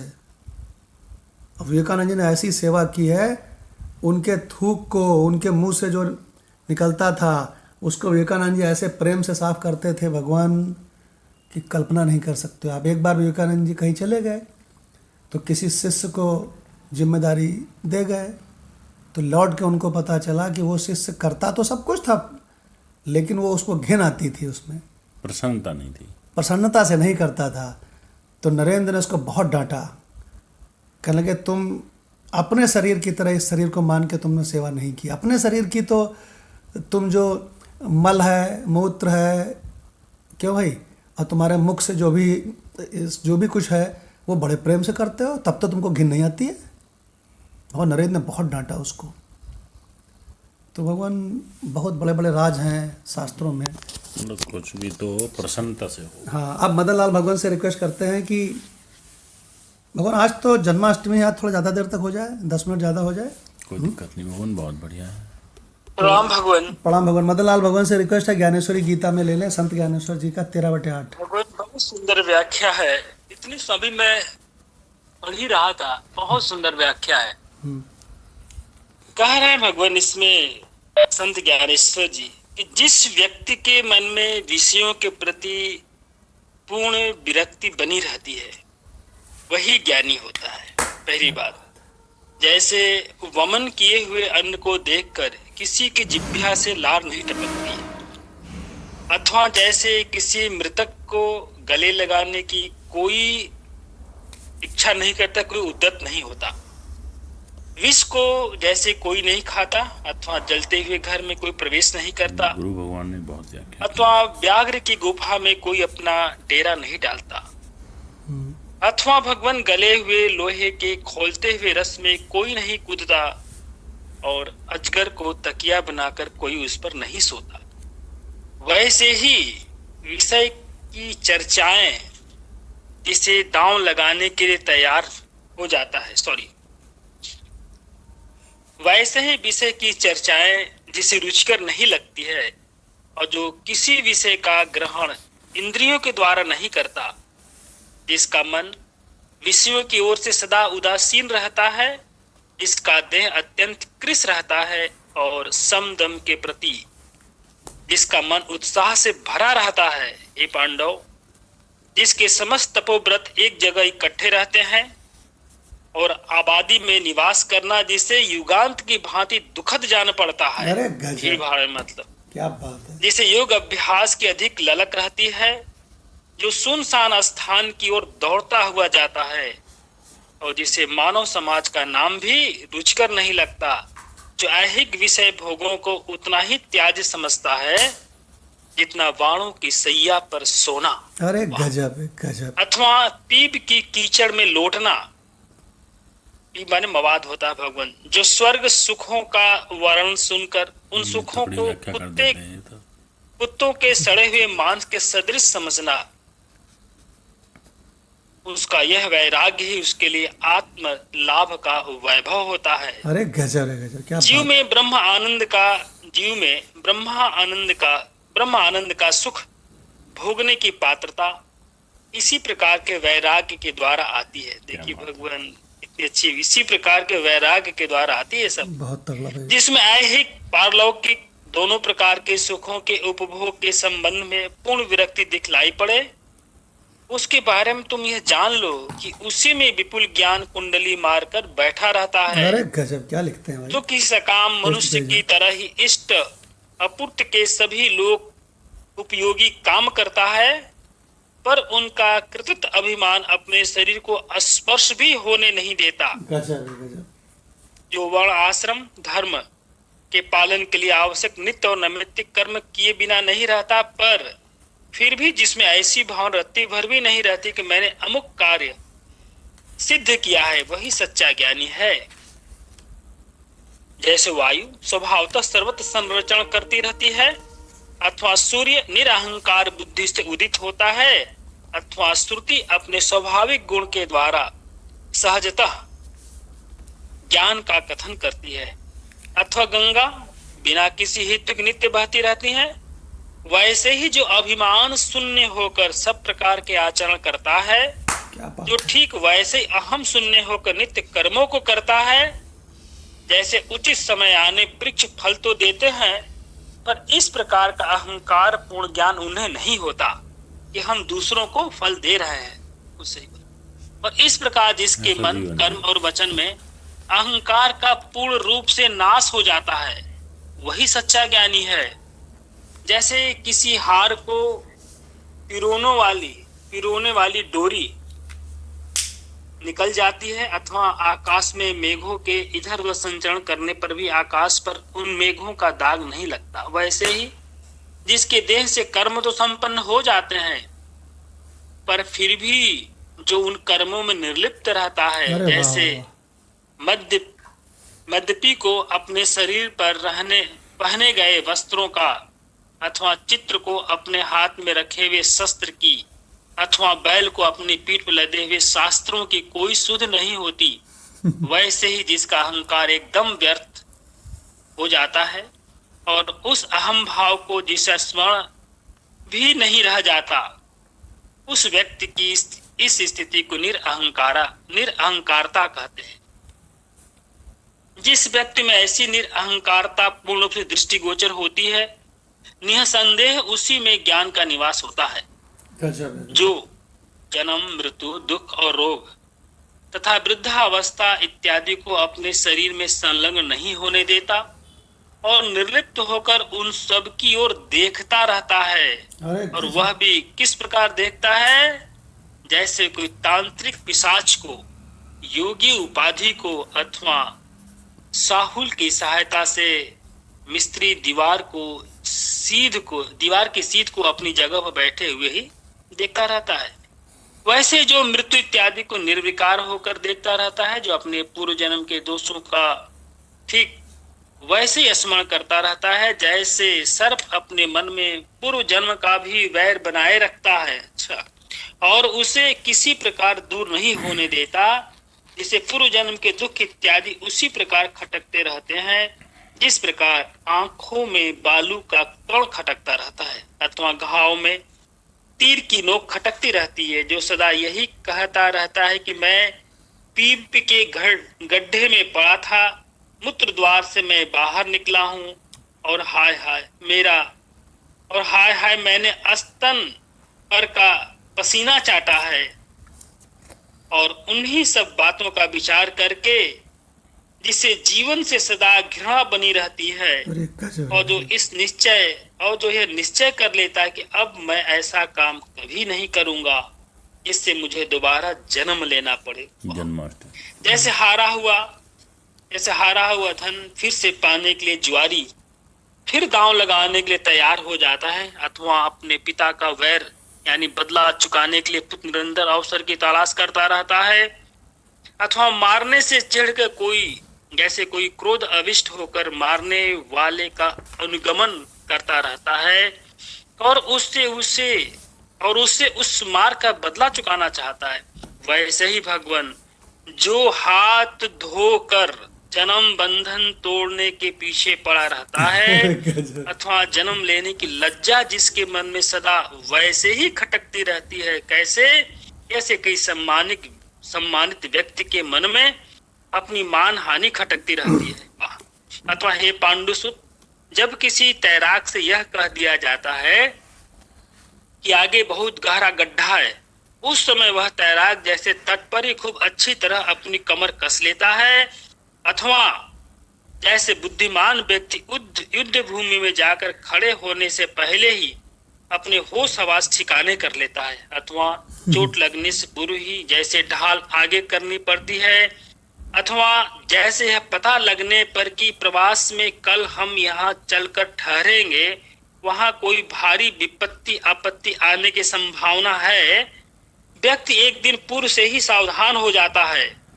बहुत अच्छा उदाहरण है भगवान। या प्राणांत होने से पूर्व ही जैसे औषधि के लिए दौड़ धूप करनी पड़ती है, इसी प्रकार जो इन सब बातों को ध्यान में रखकर तत्काल ही सावधान हो जाता है कि मृत्यु चाहे आज हो और चाहे कल के अंत में हो, पर वह होगी अवश्य। और यदि इस प्रकार व्यक्ति पहले से ही सावधान न हो तो उसकी दशा उस व्यक्ति की भांति हो जाती है जो जलते हुए घर में पड़ा रह जाता है, और जिसे फिर उस समय कुआं खोदने का अवसर ही नहीं मिलता, और वो भयभीत होकर उसी तरह जहां का तहां रह जाता है। जैसा अथाह जल में फेंका हुआ पत्थर चुपचाप पड़ा रह जाता है और किसी को उसकी आवाज भी नहीं सुनाई पड़ती, और इसीलिए जो ठीक वैसे ही आठों पहर सावधान रहता है, जैसे किसी सामर्थ्यवान व्यक्ति के साथ प्रबल शत्रुता हो जाने पर वह दुर्बल व्यक्ति सावधान रहता है, अथवा जैसे विवाह के योग्य कन्या पहले से ही अपने मातृपक्ष के वियोग के लिए तैयार हो जाती है, अथवा संन्यास धारण करने वाले व्यक्ति पहले से ही संन्यास का परित्याग करने के लिए तैयार रहता है, वैसे ही जो व्यक्ति मृत्यु के पूर्व ही मृत्यु पर ध्यान रखकर अपने समस्त व्यवहार करता है, और इस प्रकार जो व्यक्ति अपने इसी जन्म से अपने समस्त भावी जन्मों का और इसी जन्म में होने वाले मृत्यु से भावी जन्म के मृत्यु का नाश कर डालता है और स्वयं केवल आत्म स्वरूप से बचा रहता है, उसके घर में ज्ञान की कभी कोई कमी नहीं रहती। जो स्वयं केवल आत्म स्वरूप से बचा रहता है, गजब। उसके घर में ज्ञान की कभी कोई कमी नहीं रहती, जिसके लिए जन्म ये भगवान द्वारा इस पर ध्यान दीजिए, जो स्वयं केवल आत्म स्वरूप से बचा रहता है, उसके घर में ज्ञान की कभी कोई कमी नहीं रहती, जिसके लिए जन्म और मृत्यु की चिंता नहीं रह जाती, वृद्धावस्था जिसे कभी स्पर्श नहीं करती, और इसलिए जो निरंतर स्वयं को यौवन अवस्था की उमंगों में ही रहता है वही ज्ञानी है। वह स्वयं अपने मन में यह कहता है कि आज मेरे शरीर में जो पुष्टि दिखाई देती है वह शीघ्र ही सूखी हुई कचरी की भांति हो जाएगी। बिल्कुल सही भगवान। दुर्भाग्यशाली व्यक्ति के व्यवहार की भांति कभी न कभी ये हाथ और पैर थक कर व्यर्थ हो जाएंगे ही, और इस बल की अवस्था ऐसे राजा की भांति हो जाएगी जिसे परामर्श देने वाला कोई मंत्री नहीं होता। भगवान ये जो भगवान अभी मदन लाल भगवान जी ने पढ़ा, ये भगवान गजब का वर्णन है। ऐसा वर्णन है कि पूछो मत। और वो भी जन्माष्टमी के दिन डंके की चोट पर बताया जा रहा है कि जन्म कितना भयानक कष्ट है। और भगवान आपको मालूम है, जब किसी संतान का जन्म होता है उसके 9 महीने पहले से ही भगवान माँ को उसके लक्षण आने शुरू हो जाते हैं, और उसकी माँ भगवान बड़ी सावधानी से और बड़े कष्ट उठाती है। और उसके बाद भगवान जन्म कैसे होता है ये आप सब लोग जानते हैं। कितना भगवान माँ का दूसरा जन्म समझो। बिल्कुल बिल्कुल भगवान। भगवान पिता लोग तो संतान से क्या प्रेम करेंगे माँ के बराबर। वो तो कल्पना भी नहीं कर सकते कि माँ के अंगों से उसके शरीर बने हैं। और भगवान माँ उसको बिल्कुल ऐसा ही देखती है जैसे मेरे ही शरीर का अंग ही बाहर घूम रहा हो। भगवान पिता का रोल और माँ के रोल में बहुत अंतर है, जमीन आसमान का भगवान। हाँ भगवान, इस पे तो एक स्वतंत्र सत्संग होना चाहिए। और हम क्या बताएं भगवान आपको कि जन्म, कुल मिला के हम ये कहना चाहते हैं कि जन्म भयंकर कष्ट है और मृत्यु भयंकर कष्ट है। जरा माने बुढ़ापा। भगवान बूढ़ा आदमी, अगर कोई डॉक्टर बूढ़ा है तो उस डॉक्टर को समस्या है, शरीर में दिक्कत है, और वो डॉक्टर दवा भी खाता है, लेकिन तब भी उसको भांति की दिक्कतें बनी रहती हैं, वो दवा खाता रहता है। ये बात हमको भगवान डॉक्टरों ने बताई है। तो इसका मतलब भगवान किसी का बस नहीं चलता। ये बुढ़ापा अपने आप ही में बड़ा भारी रोग है। और भगवान व्याधि मानसिक कोई है। भगवान इस संसार की परीक्षा करोगे ना तो भगवान इसको 100 में से 0 नंबर मिलते हैं। और इतना सुंदर वर्णन अभी मदन लाल भगवान ने पढ़ा, भगवान मज़ा आ गई। अब लाल सिंह भगवान से रिक्वेस्ट करते हैं, भगवान इसको आज पूरा ही कर दीजिए, आज जन्माष्टमी के शुभ अवसर पर।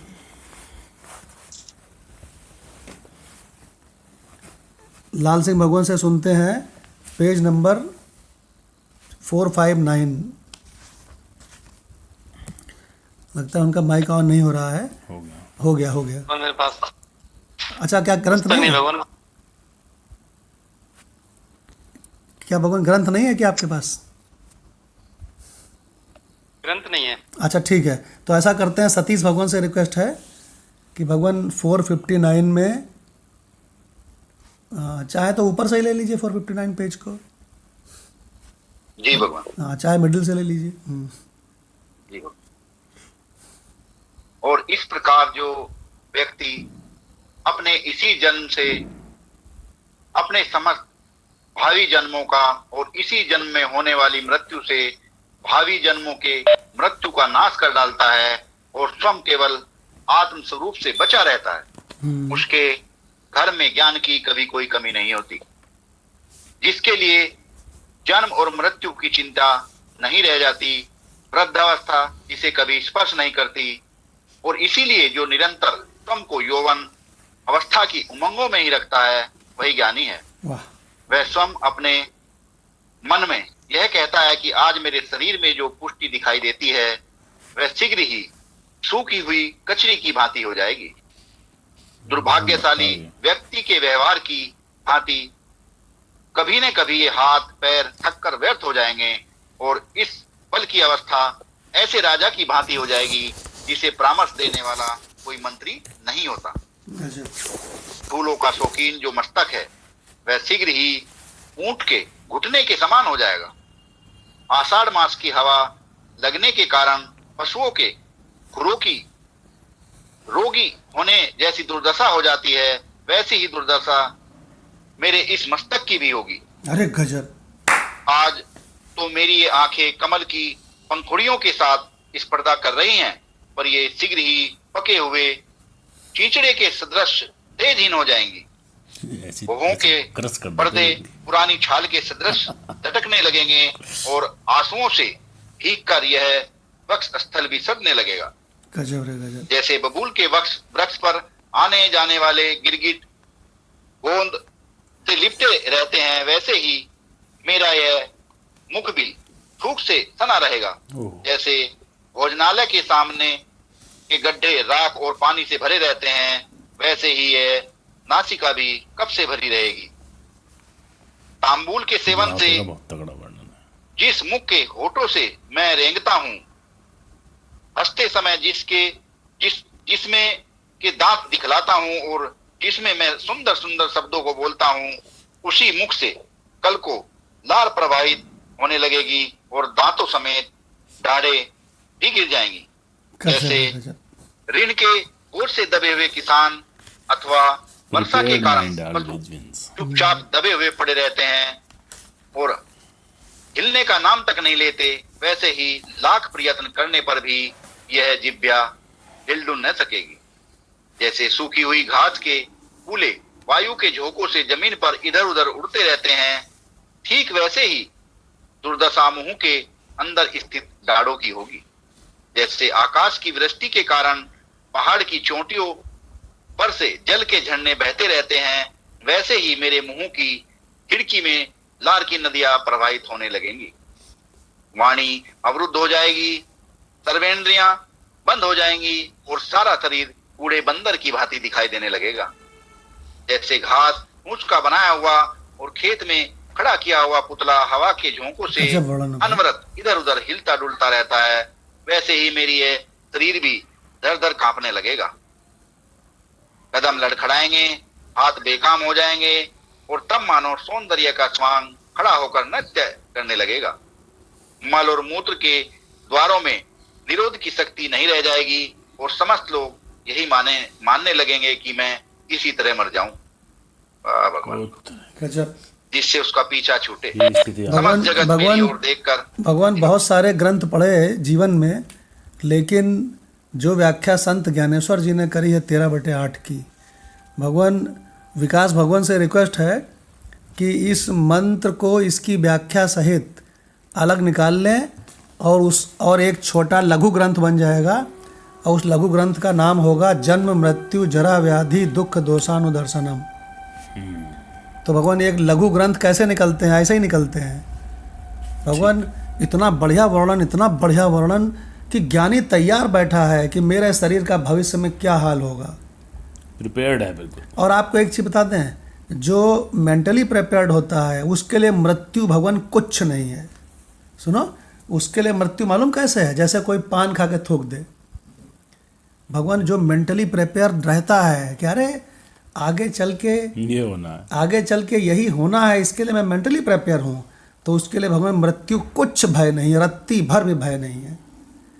तो विकास भगवान से रिक्वेस्ट है कि इस मंत्र को इसकी व्याख्या सहित फोटोकॉपी करा के और एक लघु ग्रंथ बन जाएगा। उसके ऊपर वाले पेज पे प्लेन पेपर उस पर नाम रख दें जन्म मृत्यु जरा व्याधि दुख दोषानुदर्शनम, और नीचे लिख दें श्रीमद् भगवद गीता 13/8 संत ज्ञानेश्वर जी की व्याख्या। बस भगवान एक गजब का लघु ग्रंथ तैयार हो जाएगा, क्योंकि भगवान आज तक कहीं ऐसी व्याख्या नहीं पढ़ी।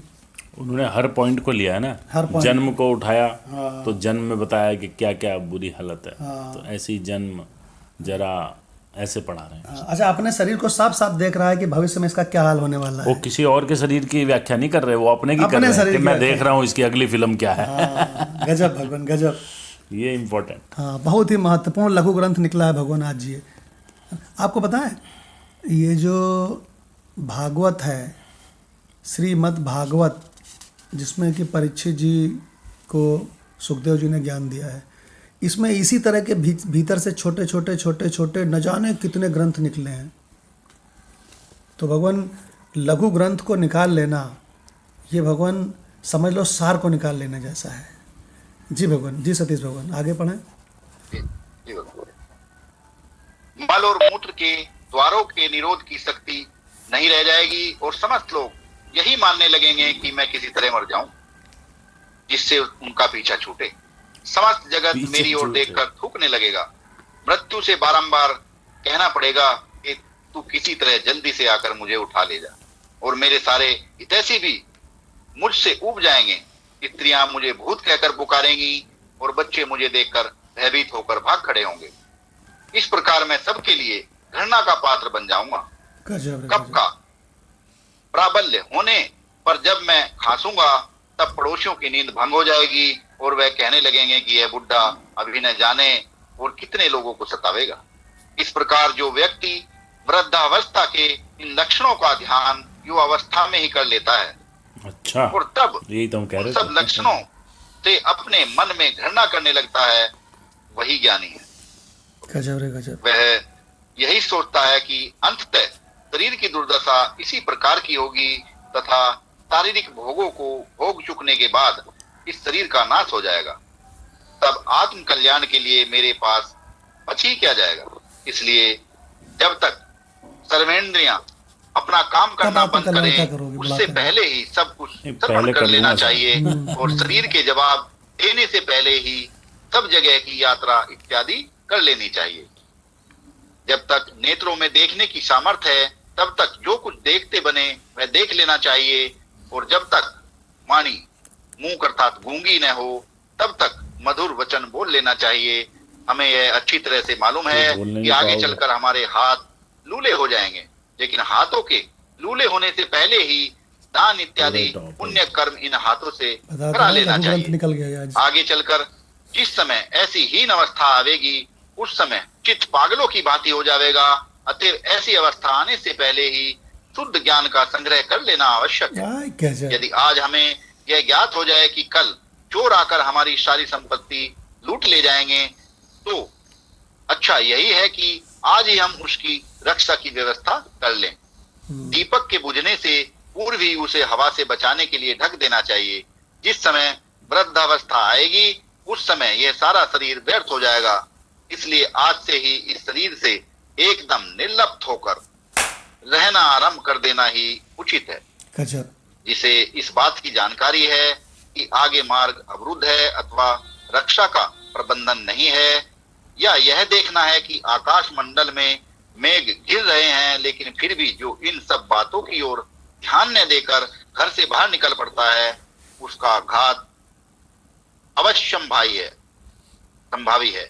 इसी प्रकार जिस समय वृद्धावस्था आएगी उस समय यह शरीर धारण करना एकदम व्यर्थ हो जाएगा।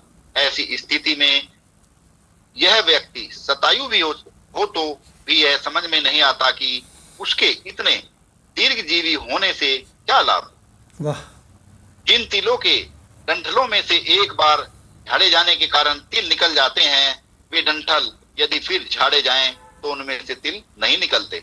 अग्नि भले ही हो पर वह राख को नहीं जला सकती। इसलिए जब एक बार बुढ़ापा आ जाता है एग्जाम्पल दिया। तब उस व्यक्ति से कुछ भी नहीं हो सकता। इसकी आयु 100 वर्षों की होती है। इसलिए जो व्यक्ति सदा यह याद रखता है कि बुढ़ापा आने वाली है और यौवन काल में ही इस बात का प्रयत्न करता है कि मैं उस बुढ़ापे के हाथों में न पड़ने पाऊं, उसी व्यक्ति के बारे में यह समझना चाहिए कि इसमें सच्चा ज्ञान है। इसलिए जब तक अनेक प्रकार के रोग आकर सामने खड़े नहीं हो जाते तब तक वह अपने इस निरोग शरीर का पूरा पूरा उपयोग कर लेता है। जैसे सर्प के मुंह से उगली हुई अन्न की गोली विवेकवान मनुष्य दूर फेंक देता है, वैसे ही ज्ञानी व्यक्ति भी वह समस्त ऐहिक ममतत्व दूर कर देता है जिसके वियोग से दुख संकट और शोक इत्यादि का पोषण होता है और वह आत्ममुख से परिपूर्ण होकर तथा निष्क्रिय होकर रहता है। कर्मों के जिन द्वारों से होकर दोष इस शरीर में प्रवेश करते हैं उन सब द्वारों को वह यम नियमों की सहायता से एकदम अवरुद्ध कर देता है। स्टॉप। इस प्रकार जो बहुत सावधान होकर समस्त कर्मों का संपादन करता है केवल उसी को ज्ञान रूपी संपत्ति का स्वामी समझना चाहिए। हे धनंजय, अब मैं तुमको एक और लक्षण बतलाता हूँ, ध्यान पूर्वक सुनो। गजब। गजब भगवान गजब। अभी सतीश भगवान पढ़ रहे थे, मदन लाल जी भगवान पढ़ रहे थे, तो हम लोग वाह वाह कर रहे थे। भगवान इसी तरह से लघु ग्रंथ निकलते हैं। जी डॉक्टर भगवान। भगवान, ये ज्ञानेश्वरी गीता को पढ़ने से एक चीज समझ में आ रही है कि ये कोई भी बात चिकनी चुपड़ी नहीं करते हैं। ये बिल्कुल सटीक साफ बात करते हैं। और इन्होंने जो जो बातें बताई बुढ़ापे के बारे में, या कल आचार्य उपासना में जो गुरु शिष्य का रिश्ता बताया था, मेरे ख्याल में ऐसी प्रैक्टिकल बातें किसी ग्रंथ में लिखने से हर लेखक बचता है। वो थोड़ा बहुत उसको मीठी चाशनी में लपेट देता है, चाहे स्वामी अखंडानंद जी हों, चाहे उड़िया बाबा जी। इतनी सटीक बातें, इतनी डरावनी बातें मैं कहूंगा कि वो कोई दूसरा नहीं लिख रहा। क्योंकि कल मैंने जब पढ़ा, मदन लाल भगवान ने पढ़ा, आपको ध्यान होगा उन्होंने पहले अभी आधा पढ़ा आचार्य उपासना का, तो जिसमें उन्होंने लिखा था कि आचार्य ऐसे शिष्य को पसंद करते हैं, ऐसे शिष्य को पसंद करते हैं। तो उनके मुंह से निकला कि फिर बाकी को तो ईर्ष्या होती होगी, परंतु जो उसका उत्तरार्ध था, जी भगवान बिल्कुल सही कहा आपने, उत्तरार्ध था, उसमें उन्होंने शिष्य की जो क्वालिफिकेशन बताई, मुझे 2 वर्ड आज भी ध्यान है, अंकित हो गए, कि वो गुरु के लिए पीक दान का काम करता है। पीप दान का काम, पीक दान और पीप दान दोनों का काम करता है। वो गुरु को स्नान कराता है। आज आपने जो बात बताई स्वामी विवेकानंद की, वो रामकृष्ण परमहंस के लिए ऐसा करते थे। तो इसीलिए आज स्वामी विवेकानंद को दुनिया के हर कोने में हर बच्चे से लेके बूढ़े तक जानता है। मेरे ख्याल में उतनी शिद्दत से कोई आज उड़िया बाबा को नहीं जानता, स्वामी अखंडानंद जी को नहीं जानता, चाहे उतने ही वो ब्रह्म ज्ञानी रहे हों, परंतु शिष्यत्व की जो भाषण, जो उन्होंने उदाहरण पेश किया विवेकानंद जी ने, और उनके किसी शिष्य को भी कोई नहीं जानता, उस लेवल तक नहीं जानता जितना विवेकानंद जी को जानता है। मैं तो लाल सिंह भगवान को बहुत बहुत धन्यवाद देना चाहूंगा जो इस ग्रंथ को उपलब्ध कराए हैं। हाँ भगवान, लाल सिंह भगवान का इसमें बहुत बहुत मैं धन्यवाद देना चाहता हूँ, जितना सुंदर ग्रंथ को उपलब्ध कराकर हम वेदांत ग्रुप को दिए हैं। बहुत ही सुंदर ग्रंथ है भगवान। वास्तव में आपने भगवान ने कहा कि ऐसा हमने कभी पढ़ा नहीं, कभी सुना नहीं। भगवान वास्तव हमने भी न कभी सुना है न कभी पढ़ा है। जैसे ऐसा उदाहरण भगवान इसमें लिखा हुआ है, बता रहे हैं, गजब का उदाहरण है भगवान। थोड़ी झलक अगर मिलती है इस टाइप की, तो वो योग वासिष्ठ में मिली थी। हाँ, जब योग वासिष्ठ में जब उन्होंने वैराग्य का वर्णन किया है, हाँ। लेकिन उससे भी ऊपर निकल गई इनकी व्याख्या, शायद ऐसा लगता है। मतलब हमारे वेदांतिक अंतःकरण को भी झकझोर दिया। तो भगवान कल की मदन लाल जी की वो व्याख्या, शिष्य की जो क्वालिफिकेशन थी, वो सुनकर पढ़कर मैं आज बिल्कुल सारे हाउस में कन्फेस करता हूँ कि मेरे में वो शिष्यत्व के गुण नहीं हैं। और पता नहीं आप भी पाएंगे कि नहीं, तो मैं बोधवान कहलाने के या बोधवान होने के लिए एलिजिबल भी हो पाऊंगा कि नहीं। जिस कठिन परीक्षा का, जिस कठिन गुणों का उन्होंने कहा कि ये समावेश हो तो वो शिष्य कहलाने के योग्य है। ऐसा शिष्य बाकी शायद हो, परंतु मैं अपने अंदर झांकू तो मैं तो वैसा शिष्य नहीं। जी भगवान, आपने जो भी वर्णन किया है ना, ये भी इसका बहुत बढ़िया निरूपण किया है। और आपको एक चीज़ बताएं भगवान, कि हमारे मन में एक महात्मा जी थे बिठूर में, जो कानपुर में, वो अक्सर बताते थे कि बेटा कभी कभी किसी ग्रंथ से एक बहुत ही टॉप क्लास लघु ग्रंथ निकल आता है। तो भगवान आज जो इसकी व्याख्या है, वास्तव में ऐसी व्याख्या कि हम क्या बतावें भगवान। मतलब जो किसी के अत्यंत बूढ़े के अंदर जो घटित होता है वो किसी को कह नहीं सकता, वो भगवान इन्होंने वर्णन किया है, जो आज सतीश भगवान ने और मदन लाल भगवान ने पढ़ा और डॉक्टर भगवान ने ऑब्जर्व किया। भगवान गजब का ऑब्जर्व किया। और भगवान आपको हम एक चीज़ बता दें कि ये जितने भी शरीर हैं, सब शरीरों का अंत में बिल्कुल यही हाल होना है। चाहे जितनी एक्सरसाइज कर लो, चाहे केसर को मालिश कर लो, तो भगवान इन्होंने साफ साफ बता दिया कि ज्ञानी इसके लिए तैयार रहता है। जब ज्ञानी इसकी पावर है। जब ज्ञानी का शरीर जर्जर होता है तो वो दोनों भुजाएं उठा करके कहता है ये तो होना ही था। ये भगवान हमने तो साक्षात रूप से देखा गुरु भगवान को, तो उनकी रहनी ऐसी ही थी। उन्होंने अपनी रहनी में ये दिखाया हमें, और ये मतलब सौभाग्य समझते हैं, हमें थोड़ा बहुत समय मिला उनके पास आपके हेतु की कृपा से। और लाल सिंह जी भगवान को तो पूरा 1 हफ्ता मिला। तो ये चीज़ें हमने देखी हैं महात्माओं के अंदर।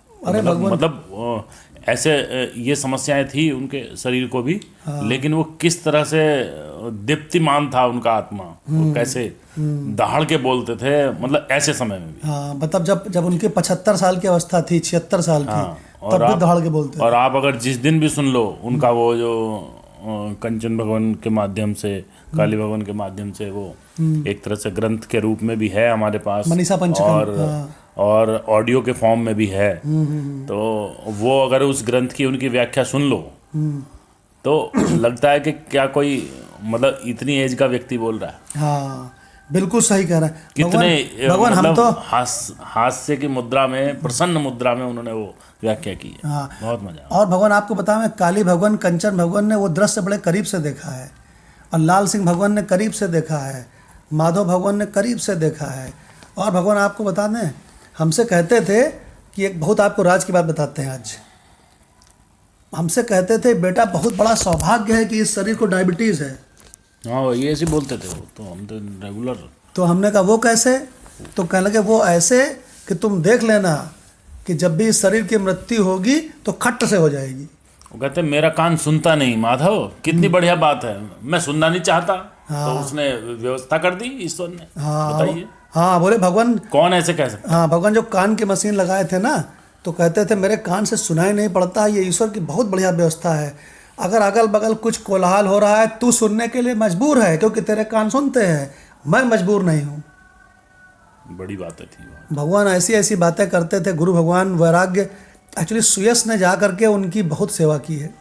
अब भगवान उनकी क्या, एस.के. द्विवेदी कितनी सेवा की है सुयस ने कि हम क्या बताएं। एस.के. द्विवेदी ने मतलब उसने, सुयस ने मेरी ऐसी सेवा की है कि या तो सुयस जानता है या हम जानते हैं।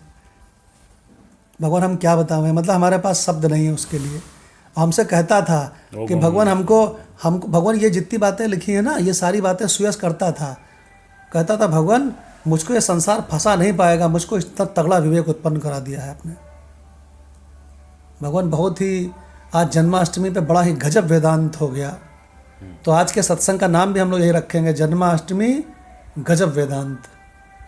तो भगवान समय बहुत हो गया है, आज तो लगभग 7:45 हो रहा है। तो भगवान यहीं पे सत्संग को विराम करते हैं, आज मेडिटेशन नहीं करेंगे। ओम शांति शांति शांति। प्रणाम भगवान, प्रणाम भगवान, प्रणाम छोटू भगवान, प्रणाम लाल सिंह भगवान, प्रणाम मदनलाल भगवान, प्रणाम मंगल भगवान, छोटू को भी प्रणाम, प्रणाम शेठ भगवान, प्रणाम भगवान, प्रणाम भगवान, प्रणाम काली भगवान, प्रणाम राणा भगवान। अरे छोटू प्रणाम भगवान। अरे मंगत भगवान आपके साथ है क्या छोटू? हाँ भगवान प्रणाम, छोटू मेरे पास है भगवान। हाँ, अरे भैया ये बड़ा तगड़ा वेदांती है भाई ये भी। प्रणाम भगवान, प्रणाम काली भगवान, प्रणाम कंचन भगवान, प्रणाम स्वाति भगवान, प्रणाम मदनलाल भगवान, प्रणाम अलका भगवान,